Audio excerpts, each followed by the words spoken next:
Revenge with Karen. You learn a lot about a person by watching how they eat a shrimp cocktail when they think nobody important is looking. I've spent 20 years standing in the corners of ballrooms that smell like lilies and tax evasion, holding a silver tray until my fingerprints are practically etched into the metal. I am the invisible woman. I am the wallpaper in a polyester vest. To the tech bros, the venture capitalists, and the trophy wives of Palm Beach, I'm just staff. Don't have a name, I have a function. More champagne. Clean this up. Where's the powder room?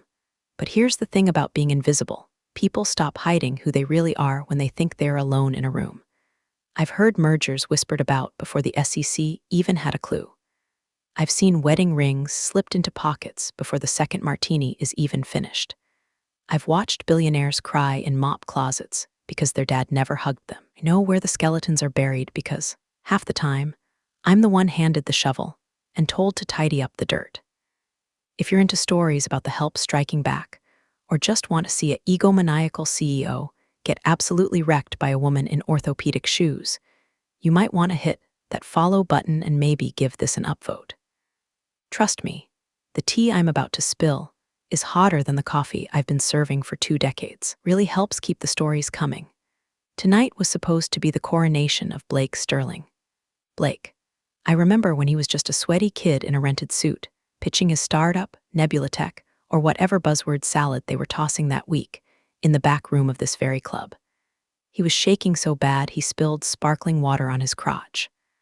I was the one who gave him a club soda and a fresh napkin, and told him, "Chin up, honey, can smell fear like they smell cheap cologne." That was 10 years ago. Now, Blake is the cover boy for Forbes. His app does something with AI and logistics that I don't understand, but I understand the valuation, $3 billion. Tonight is the Galactic Gala, the big launch. The night he cements his status as a titan of industry. And he's doing it right here at the Gilded Palm, the club I've managed the floor of since before Blake could grow facial hair. Blake isn't the nervous kid anymore. Money does strange things to people. It acts like a magnifying glass for their worst traits. Blake used to be humble. Now he's the kind of guy who snaps his fingers at waiters and sends back steaks because they don't look aggressive enough. I was checking the place settings at table 1, the alpha table. Centerpieces of white orchids that cost more than my car. Gold-rimmed chargers, place cards written in calligraphy that swirled like smoke. I adjusted Blake's fork by a millimeter. Perfection isn't a goal in my line of work. It's the baseline requirement for survival. Nora, the voice boomed across the empty ballroom, echoing off the crystal chandeliers. It wasn't a greeting, it was a summons. I straightened up, smoothing the front of my black dress pants. My knees gave a little protest, a sharp click that only I could feel. I turned to see Blake striding across the dance floor. He was wearing a tuxedo that probably cost 10 grand, midnight blue, with lapels sharp enough to cut glass. He looked good, in that shiny, manicured way that screams I have a personal trainer and a vitamin drip. Trailing behind him was Tiffany. Oh, Lord, give me strength. Tiffany, 24 years old, influencer with 3 million followers who tune in to watch her unbox purses and complain about airline food. She was Blake's fiancée as of 3 months ago. She was wearing a dress that was less a garment and more a suggestion, silver sequins, barely there, holding on for dear life. "Mr. Sterling," I said, keeping my voice level, the professional mask sliding into place. "Is everything to your satisfaction?" The lighting team is adjusting the gels now. Blake stopped a few feet from me, looking at his phone, not even making eye contact. "The lighting is fine, Nora. It's the vibe. It feels stale." "Stale?" I asked. Old Tiffany chimed in. She popped a piece of gum. "It feels like a nursing home prom." "Blakey, I told you we should have done this at a warehouse in Wynwood. This place smells like soup." "It's lobster bisque, Miss Tiffany," I said. "For the 3rd course." "Gross," she wrinkled her nose, which I'm pretty sure was the only part of her face that could still move. "Anyway, Blakey, look at her." She pointed a manicured claw at me. Blake finally looked up from his phone. He squinted at me like he was trying to remember why I existed. "What about her? She's just standing there," Tiffany whined. "In that black suit. She looks like a funeral director. It's bringing down the energy. Can't we get, like, models to serve the champagne? Girls with wings, or at least someone who doesn't look like they remember the moon landing?" I felt a cold prickle of heat at the base of my neck. I'm 52, not 90. And I look damn good for my age, thank you very much. I dye my hair a sensible chestnut, I keep in shape hauling banquet tables, and I don't need Botox to smile. Blake sighed, the sound of a man who is tired of dealing with details. Nora, she has a point. The optics are important tonight. We have investors coming. Serious money. We need the aesthetic to match the valuation. I am the floor manager, Mr. Sterling, I said, my voice dropping a few degrees. I don't serve champagne, I direct the service. I ensure the timing is precise. I make sure your serious money doesn't wait more than 30 seconds for drink. Yeah, Blake waved his hand dismissively. But we're pivoting. That's what we do, right? Pivot. Look, technically, not even on the club payroll for this event, right? I rented the hall, I hired the external catering staff. You're just here as, what did we call it? Legacy support. Legacy support, I repeated. The words tasted like bile. Right? Blake nodded, checking his reflection in a spoon on the table. So Tiff has an idea, just to spruce things up. A little retro charm, irony. The kids love irony. I have a uniform for you. Tiffany squealed, clapping her hands. She reached into a bag her assistant, a terrified-looking girl named Sarah, was holding.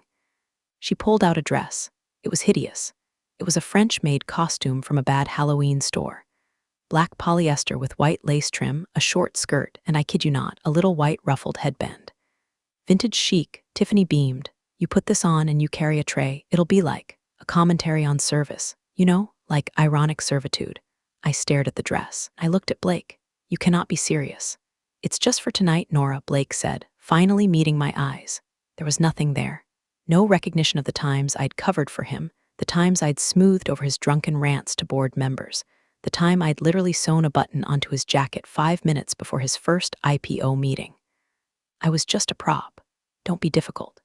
If you want the bonus we discussed for managing the logistics, you play the part. Team player, right?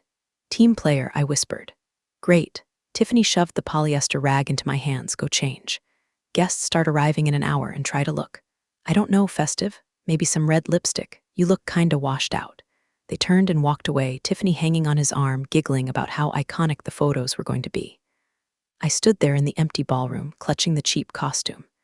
The air conditioning hummed, a low, mechanical growl. I looked down at the table. Table 1, Blake's seat. My hand went to my pocket. I felt the cool glass of my phone. I pulled it out and looked at the screen. I had a draft message saved. I had been hesitating on sending it. I thought maybe Blake was still the decent kid deep down. I thought maybe he deserved a chance to show he had grown. I looked at the French-made costume. I opened the message. It was addressed to a number that didn't have a name saved, just a sequence of digits I had memorized 5 years ago. The text read, "The window is open." I deleted it. Instead, I typed, confirmed, 8:15 p.m. sharp. Bring the sledgehammer. I hit send. Then I walked toward the staff locker room to put on the damn dress. If they wanted a show, I was going to give them a show. They just didn't know I was writing the third act. The locker room smelled of bleach and tired feet. It was the sanctuary of the invisible class. I stood in front of the chipped mirror, staring at my reflection. The dress Tiffany had given me was an insult woven from synthetic fibers. It was tight in the chest, loose in the waist, and the skirt hit just above the knee, scandalous for a woman of my tenure, ridiculous for a professional setting. I pulled the zipper up. It snagged, then caught. I tugged it, hearing a small rip in the cheap fabric. Perfect, I thought. Let it be ragged.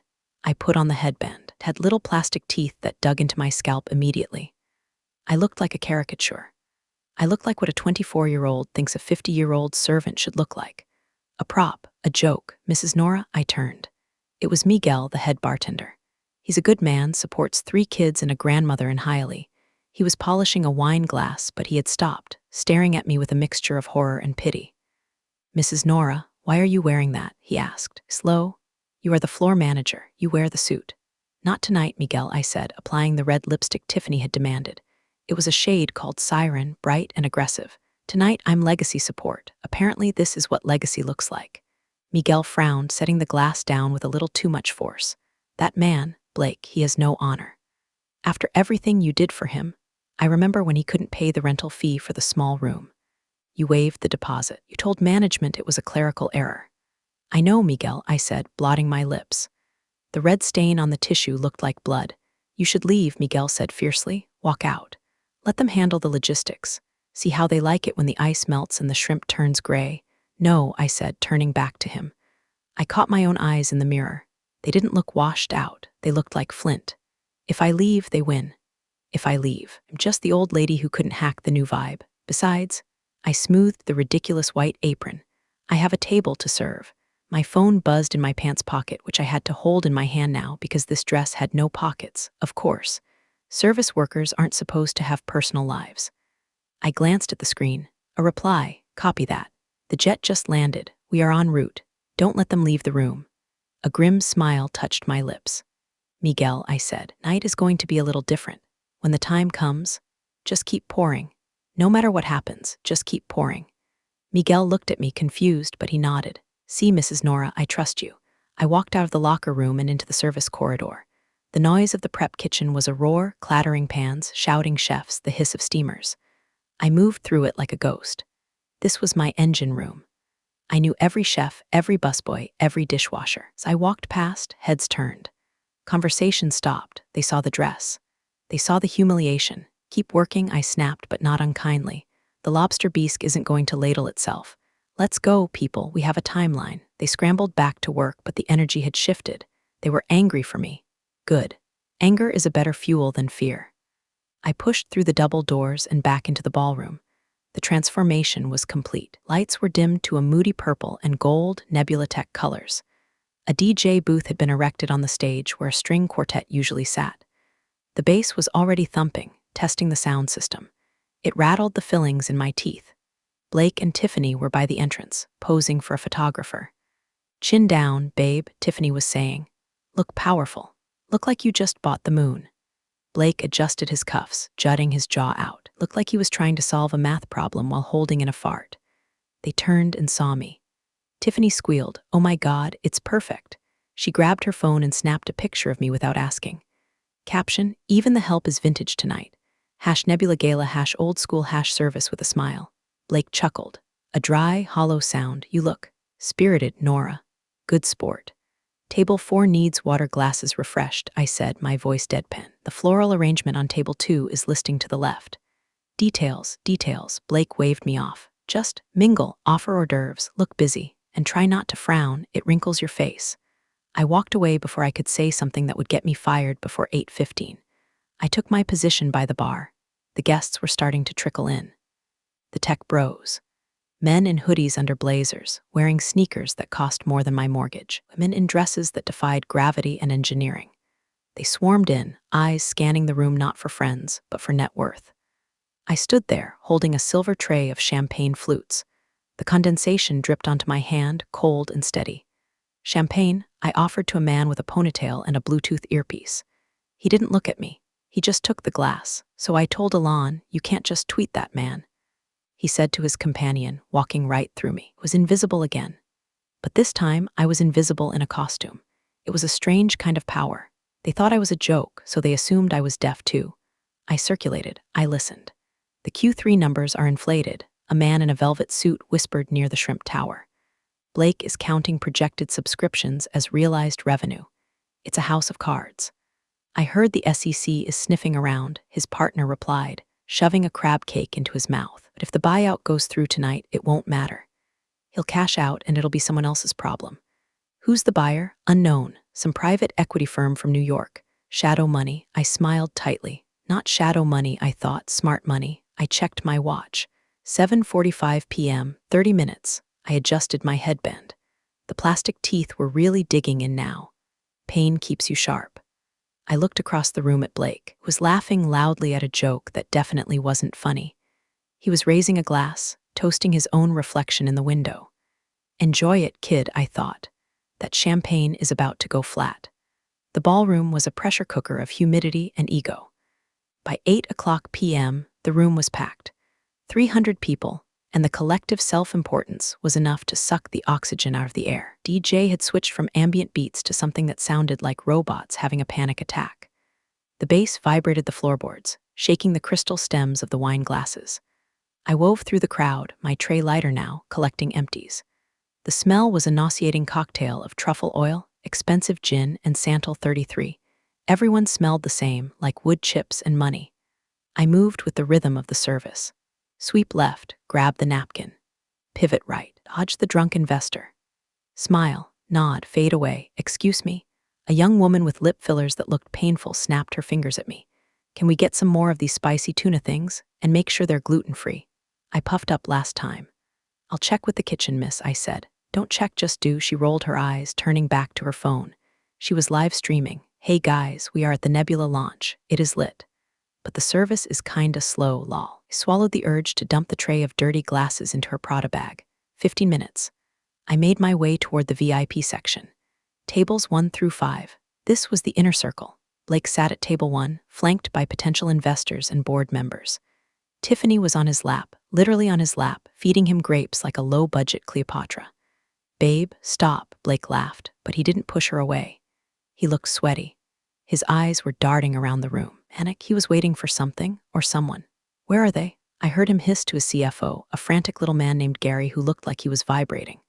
The lawyer said 8 o'clock. Traffic maybe, Gary squeaked. It's Miami, Blake. Traffic is chaos. I need them here before the keynote speech, Blake snapped. We need the LOI signed before I go on stage. If I announce the valuation without the signature and they back out. They won't back out, Gary said, but he didn't sound convinced. I cleared a plate of half-eaten filet mignon from in front of them. Blake didn't even notice I was there. He was too busy vibrating with anxiety. Then, chaos at table 4. Table 4 was the influencer table, Tiffany's friends, a collection of people famous for being famous. They were loud, drunk on free vodka, and treating the cutlery like drumsticks. Hey, maid, the voice cut through the music. It was Tiffany, was standing up at table 1, shouting across the VIP gap to table 4, but pointing at me. The music volume dipped for transition, making her voice agonizingly loud. Hey, table 4 needs water, Grandma. They're parched, heads turned. The board members at table 1 stopped talking. The investors paused mid-sip. Even the DJ seemed to falter. Grandma. The word hung in the air like a fart in an elevator. I froze. My hands tightened on the silver tray. I felt the metal bite into my skin. Tiffany giggled, looking around for validation. She's so deaf. Hello, water, chop, chop, she clapped her hands. Clap, clap, like she was summoning a dog, Blake laughed, a nervous, permissive chuckle. Yeah, Nora, let's keep the hydration up, important guests. I turned slowly. I looked at Tiffany. She was smirking, her eyes glinting with malice. She wanted me to snap. She wanted the old lady to cry or yell so she could post it and say, boomer meltdown. I took a deep breath, in through the nose, out through the mouth. The technique I learned dealing with bridezillas in 2005. I walked to the service station. I picked up a crystal pitcher of ice water. It was heavy, cold. I walked to table 4. The influencers were snickering, phones out, recording. Water, one guy with a neck tattoo said, holding out his glass without looking at me. No ice? Ice bruises the spirit of the water. Of course, I said smoothly. I poured the water. Perfect stream, not a drop spilled. Thank you, Grandma, a girl with pink hair chirped. I finished pouring. I straightened up. I looked across at Tiffany.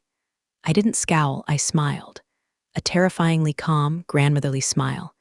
Is there anything else, Miss Tiffany? I called out, my voice projecting perfectly over the low lull in the music. Decades of ballroom management means I know how to throw my voice. Perhaps a bib, you seem to have dropped some sauce on your chin. Tiffany's hand flew to her face. There was nothing there. The table snickered. She flushed red. Water is served, I said. Enjoy. I turned and walked away. My heart was hammering against my ribs like a trapped bird. I checked my watch. 8:14 p.m. I reached the edge of the ballroom near the grand double doors, heavy oak doors that led to the main foyer. Miguel was standing there, looking anxious. Mrs. Nora, he whispered, there is a situation outside. Security is trying to stop someone, but what? But the lawyers, they are afraid. Let them in, Miguel, I said softly. But Mr. Sterling said only those on the list. Miguel, I put a hand on his arm. Open the doors. He looked at me. He looked at the French-made dress. Then he looked at my eyes. He nodded. He signaled to the doorman. The clock on the wall ticked. The second hand swept past the 12. 8:15 p.m. The double doors groaned. The music seemed to fade into background noise. The doors swung open, and the temperature in the room dropped 10 degrees. You know real money when you see it because it doesn't shout. It whispers, and everyone leans in to listen. Blake's crowd was loud money.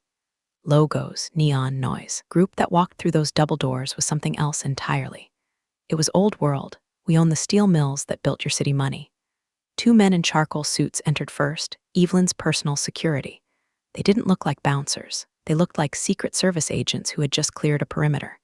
Then came 3 lawyers, carrying leather briefcases that looked heavy enough to contain a body. And then Evelyn. Evelyn Carlisle is 60 years old. She wears her silver hair in a sharp bob that looks like it could cut paper. She was wearing a cream-colored pantsuit. No sequins, no skin, just impeccable tailoring that cost more than Blake's entire lighting rig. She walked with a cane, not because she needed it, but because it made a fantastic weapon. The room didn't just go quiet, it froze. The DJ, sensing the shift in atmospheric pressure, actually faded the music out completely. Is that? Someone whispered near me. Is that the Carlisle group? No way, another guy hissed. Evelyn Carlisle doesn't leave Manhattan. Blake stood up at table 1. His face went from flushed to pale in a heartbeat. He buttoned his jacket with trembling fingers. This was it. The shadow money he had been bragging about. He thought she was here to bow down to his genius. Evelyn, Blake shouted, his voice cracking slightly. He started walking toward her, arms spread wide, putting on his best visionary CEO grin. You made it, we were just getting worried. Welcome to the future. He moved to intercept her in the center of the dance floor. It was a perfect photo op. The young king and the old queen. Evelyn didn't break stride. She walked right past him. She didn't even look at him. It was as if he were a waiter offering a tray of stale crackers. The wind of her passing actually ruffled his tuxedo jacket. Blake froze, his arms still open, hugging empty air. He looked like a mime whose invisible box had just collapsed. Evelyn, he croaked, turning around. The VIP table is this way. Evelyn kept walking. Her eyes were locked on one point in the room, me. I was standing by the service station, clutching my empty tray against my chest like a shield, wearing a polyester-made costume that smelled of factory chemicals. I wanted to sink into the floor. Evelyn stopped 3 feet in front of me. Room was silent. You could hear the ice melting in the buckets. She looked me up and down. Her eyes lingered on the ruffled headband, then the apron, then the red lipstick. Her expression was unreadable. Then a slow, wolfish smile spread across her face. Nora, she said. Her voice was low, gravelly, and carried to the back of the room without a microphone. I see you're dressed for the slaughter. I let out a breath I didn't know I was holding. Evening, Evelyn, you're late.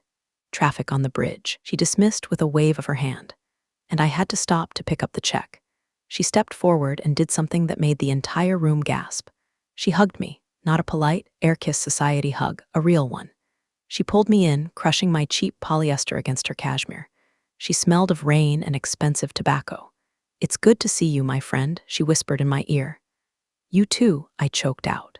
She pulled back, keeping her hands on my shoulders, turned me to face the room. To face Blake, who was standing there with his mouth opening and closing like a fish on a dock. To face Tiffany, who was holding her champagne glass halfway to her mouth, her eyes wide with confusion. Evelyn looked at Blake, then back to me. She spoke clearly, loud enough for every influencer, investor, and busboy to hear. We reviewed the diligence you sent over, Nora. The numbers on the logistics side were illuminating. She paused for effect. We're ready to buy them out. Hostile if necessary, but only on one condition. What condition? I asked, playing my part. That you're the one signing the deal. I don't do business with children, she gestured vaguely at Blake. I do business with partners. Partner, Blake squeaked. Evelyn ignored him. She looked at me. Ready to own the place, partner? At table 1, Tiffany's hand went limp. Crash. Her champagne flute hit the marble floor. The sound was like a gunshot. Shards of crystal skittered across the dance floor. Champagne foamed around her expensive heels. Nobody moved to clean it up. I looked at Tiffany. I looked at the shattered glass. Then I looked at Evelyn. I think I'm ready, I said. But first, I need to get out of this dress. Evelyn laughed. Take your time. We brought the paperwork. And she motioned to one of the lawyers, a blazer. The lawyer stepped forward and held out a jacket, a black silk tuxedo blazer. I dropped the silver, clattered to the floor, echoing the sound of Tiffany's broken glass. I untied the white apron and let it fall. I pulled the ruffled headband off my head and tossed it onto the pile. I slipped into the blazer. It fit perfectly. Right, I said, rolling up the sleeves. Let's talk numbers. The sound of the tray hitting the floor seemed to break the spell. The room exploded into whispers. It sounded like a hive of bees had been kicked over. Partner? Did she say Nora sent the diligence? Was the old lady? Sell everything now. Blake was finally moving. He marched over, his face a mask of panic and indignation. Now wait just a minute. This is highly inappropriate. Evelyn, this woman is staff. She's a waitress. She's wearing a costume, for God's sake.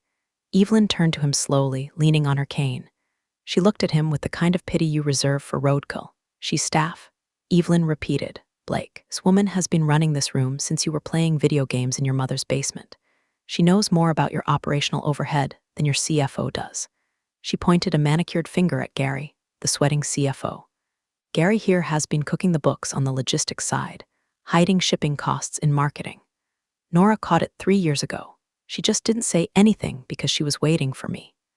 Gary turned a color that didn't exist in nature, somewhere between gray and green. That's a lie, Blake shouted, but his voice wavered. I stepped forward. I felt taller in the blazer. It's on page 45 of the ledger, Blake, under miscellaneous outreach. You were bleeding $2 million a quarter on inefficient routing. I fixed the routes in 2019 just by reorganizing the vendor schedule. I saved this company $6 million while pouring your coffee. Blake stared at me. You fixed the routes. Read the manifests while I polished the silverware, I said simply. It wasn't hard. You just weren't looking. Evelyn smiled. That's why I'm here, Blake. I don't invest in algorithms. I invest in operators. And Nora is the best operator in Florida. A memory flashed in my mind. 5 years ago, a rainy Tuesday. Evelyn had been here for charity fundraiser that was going down in flames. The organizer had embezzled half the funds, the catering truck had broken, and the donors were furious. I had found Evelyn sitting at the empty bar, nursing a scotch. She looked defeated. It's a disaster, she had muttered. My name is on the invite. I look like a fool. I had silently slid a napkin across the bar. On it, I had written 3 phone numbers. Call the first one for pizza, the best wood-fired place in town. They owe me a favor and can be here in 20 minutes, I had said, wiping the counter. Call the second one for a jazz band that plays for tips and bourbon. Call the third one to find out where the organizer is hiding. He's at the Motel 6 off I-95. Evelyn had looked at the napkin, then at me. Who are you? I'm just the one who watches, I had said. She made the calls. The night was saved. She raised $2 million, and before she left, she handed me her card. When you're tired of watching, she had said, call me. Play the game for real. Back in the present, the board members were doing the math. One of them, a heavy-set man named Jenkins, who I knew was cheating on his taxes, stepped away from table 1. He walked toward us. Blake, Jenkins said, his voice loud, I think we should hear what Miss Carlyle has to say. At 2, Jenkins, Blake sputtered. She's a waitress. She's the incoming majority shareholder, Jenkins said, smoothing his tie, looked at me and gave a stiff, terrified nod. Nora, I always said the service here was impeccable. Cut the crap, Jenkins, I said. You tip 10% and you try to expense your escorts as consultants. We'll talk about your board seat later. Jenkins paled and retreated. Another board member, a woman who had ignored me for a decade, suddenly found her smile. Nora, darling, I didn't realize you were involved on a strategic level. There's a lot you didn't realize, Susan, I said. The tide had turned. They weren't looking at Blake anymore. They were looking at the woman with the pen. Tiffany, however, wasn't done. She was trembling with rage. She stomped over, glass shards crunching under her heels.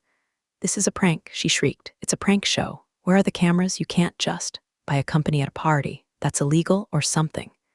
It's a tender offer, my dear, Evelyn said smoothly. It's already been filed with the SEC as of. She checked her diamond-encrusted watch 5 minutes ago. The board just has to accept it. And considering the stock is about to tank once the audit comes out, they will. Blake looked at his phone. He must have gotten a notification. His shoulders slumped.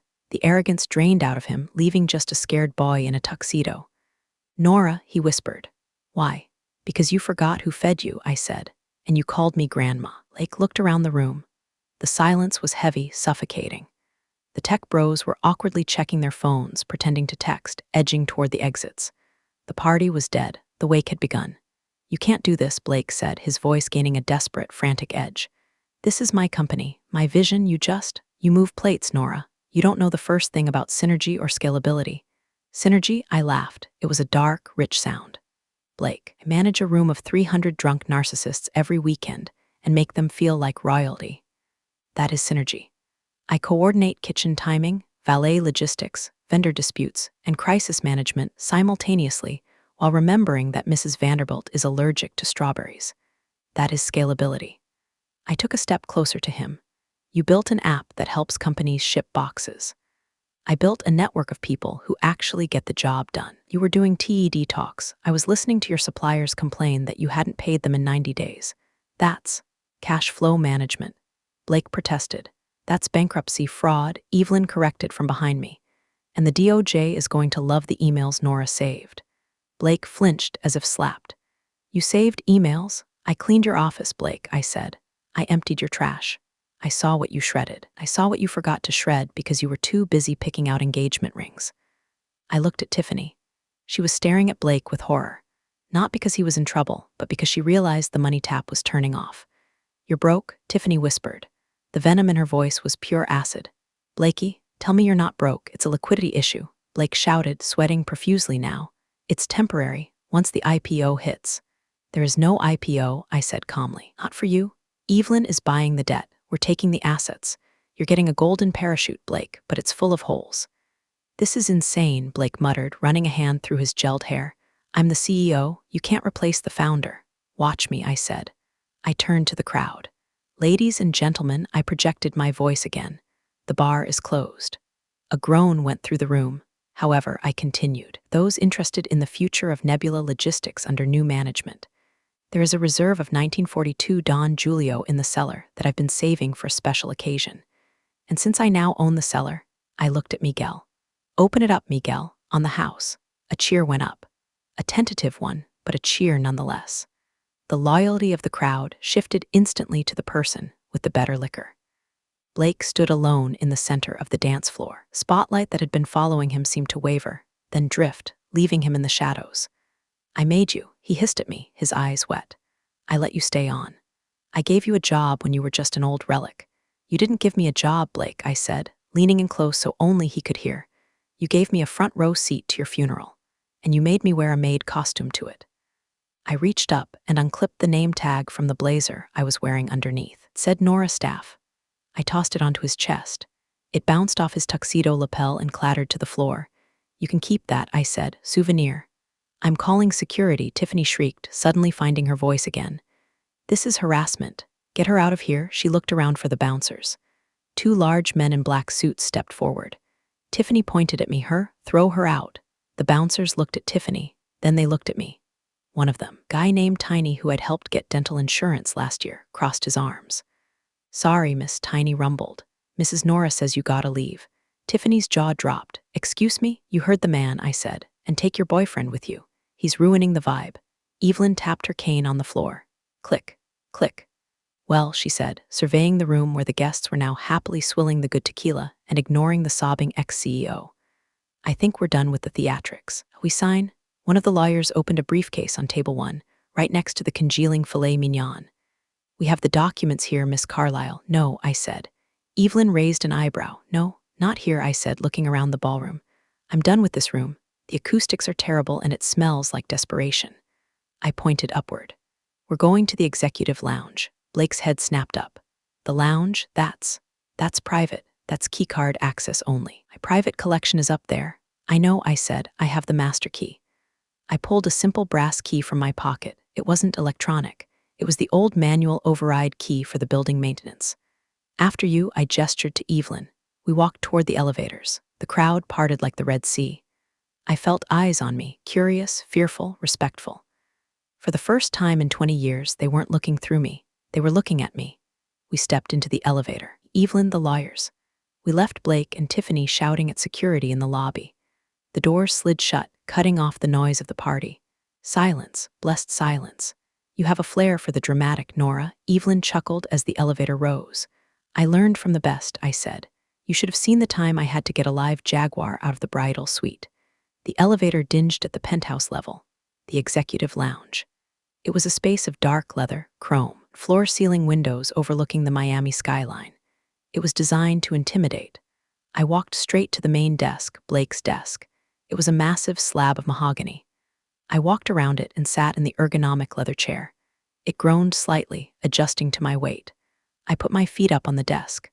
My sensible, orthopedic shoes looked out of place against the polished wood, and I didn't care one bit. Comfortable? Evelyn asked, taking a seat opposite me. Needs better lumbar support, I critiqued. But the view is nice. The lawyers spread the papers out on the desk. Reams of legalese, purchase agreements, non-disclosure agreements, transfer of power. The terms are as we discussed, Evelyn said, her voice turning strictly business. Carlyle Group takes 51%. You take 10% equity and the position of Chief Operations Officer.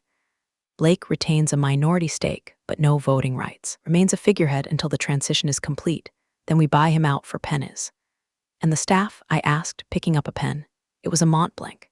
Heavy, retained, Evelyn said, with a 15% raise across the board. As you requested. I nodded, and Tiffany, banned from the premises, Evelyn said, and her social media accounts will be hearing from our legal team if she posts so much as a pixel about tonight. I looked at the papers. Nebula Logistics. Change the name, Evelyn said. Any ideas? I thought about it. I thought about the invisible work, the people in the back, the foundation that holds the house up. Ironwood, I said. Strong, deep roots, hard to break.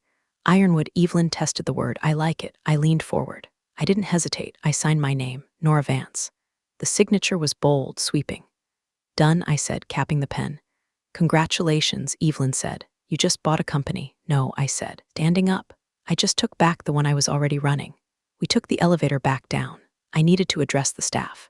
I needed to tell Miguel that he didn't have to worry about his grandmother's medical bills anymore. When the doors opened back onto the ballroom level, the scene had devolved. Blake was sitting on the edge of the stage, head in his hands, weeping openly. A few friends were patting his back, but mostly looking for an exit strategy. Tiffany, however, was not weeping, she was bargaining. She had cornered Miguel at the bar. She was holding her phone up, filming herself. So apparently there was a huge mix-up. She was saying into the camera, her voice shrill and fake cheerful. We were just totally pranking Nora. It was a skit. Right, Miguel? Tell them it was a skit. We love Nora. She's like family. Miguel looked like he wanted to dissolve into the ice bin. He saw me approaching, and relief washed over his face. Tiffany, Miguel said politely. Please say it. She hissed, lowering the phone for a second. Say it was a joke or I'll tell everyone you stole vodka. I stepped into the light. That won't be necessary, Tiffany, I said. She spun around. Her eyes went wide. She saw the blazer. She saw the way the lawyers were flanking me. She saw the change in posture. She immediately switched tactics. She put the phone down and ran toward me, arms open, tears magically appearing in her eyes. Nora, she wailed. Oh my God, I was so worried. Blake made me do it. He made me buy that dress.